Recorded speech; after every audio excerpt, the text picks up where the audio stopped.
My dear friends and dear guardian, আপনারা দেখছেন আজকের হিন্দি কাজ। हिंदी में बिना मात्रे के कुछ শব্দ মানে যেগুলো বাংলাতে আমরা বলি হচ্ছে অকারযোগে শব্দ। চলুন দেখা যাক।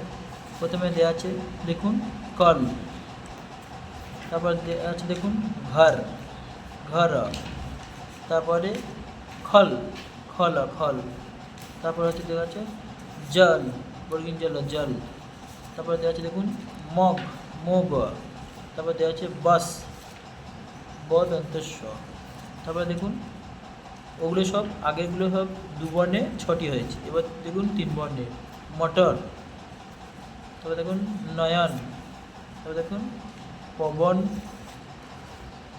কমল, নগর, শহর। হিন্দিতে আপনারা দেখতে পাচ্ছেন বিনা মাত্রেওয়ালা শব্দ দো এবং তিন বর্ণে। আপনাদের ভালো লাগলে কমেন্টে জানাবেন এবং আরও আমার চ্যানেলটাকে সাবস্ক্রাইব করুন ও আমার পাশে থাকুন।